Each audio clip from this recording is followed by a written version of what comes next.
What's up everybody, this is Rafi at Zurb and I got another great foundation video for you. This one is on the orbit component. So if you want to make a really basic image slider or carousel as it's known, then orbit's got you covered and that's built into foundation. So something like this where I can slide between back and forth on these different images. There's a spot for some caption text as well for the images. And you can also use the bullets to navigate. So all the best practices for sliders are built in here. And let's go ahead and take a look at the markup and set one of these up. So let's hop over to this example here. I basically just copied the example from the docs. I'm going to show you this simple setup for this orbit component. Okay, so it starts with a div with a class of orbit, and there's some ARIA attributes here that also make sure that this is accessible to a screen reader. So ARIA label would actually describe what this image carousel is showing, so you want to make that descriptive. And then the data-orbit attribute here, that's what tells the JavaScript that this is an orbit component instead of just a regular unordered list of images. So we have our orbit container inside of that, and that's what actually houses all your slides. Okay, inside of that orbit container we have our buttons. So there's left and right buttons here that control the images. And those are actually these buttons right here. So there's orbit previous and orbit next class. So if you want to style those, move them around, you can use that class to target these arrows. And there's also some accessibility helper text here, show for screen reader. So a screen reader will actually read out the text that's in here, previous slide or next slide, and they're visually hidden as you can see here. Then inside of that we have our list items. So li with a class of orbit slide creates an orbit slide. It's really that simple. Inside of that we have a class of orbit image, and then that's where you're going to, so that class is on your image tag, and that's where you're also going to link up your images. And then the fig caption is where the caption is kept, and so that has a class of orbit caption, and then you can go ahead and write in a caption there. If you want to omit your captions, you don't need any captions, you just delete that element and then it won't actually show up.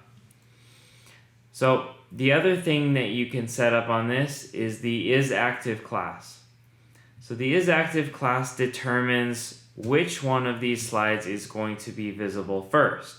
So if you want to start it on the second or third slide, you can do that with the isActive class.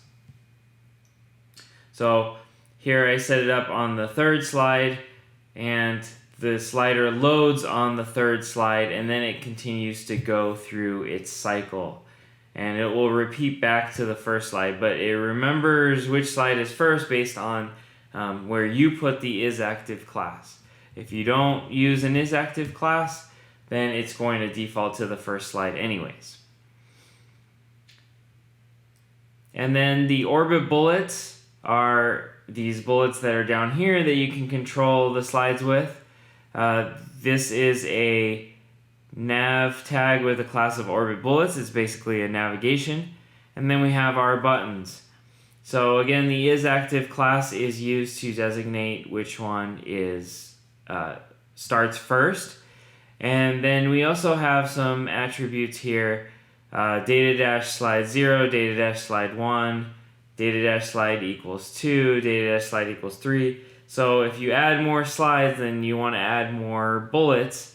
You just basically use this format here, and then if you need to add a fourth, fifth, sixth slide, just make sure that they have data-slide equals and then the number there. So it does start from 0, just a quick note on that. So if you're adding slide number 5 here, it's actually data-slide equals 4 because the first one starts at 0. And if you want to omit the bullets, you don't need them at all. You can simply just delete the component altogether from your markup. So the nice thing about this Orbit carousel is that all the markup is in the page and you can manipulate it from there instead of looking in the inspector and seeing where those classes are being created and what the class names are even. Now you can also use the Orbit carousel for simple text instead. So if I was going to do that, instead of images, I would get rid of the image, and I still have my Orbit slide class here, and now I'm going to add some text in here. So if I was going to use this for something like a testimonial or maybe just some promotional text, you could definitely do that. Set up your slides with text instead of images. It's still just the same format. It's the LI with a class of Orbit slide.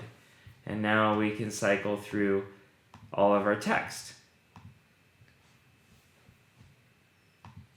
So you can also use animation in this component. So we're going to go to the using animation section. Now this uses our motion UI library. So this is what's built into Foundation to create animations. And as you can see here, there's some options that you can add. Data dash, animate in from left, right, animate out. So you have all these options to choose from. You can actually write them in a simple data object string like this, data dash options, and then here's an example where it's fading in from the left and the right.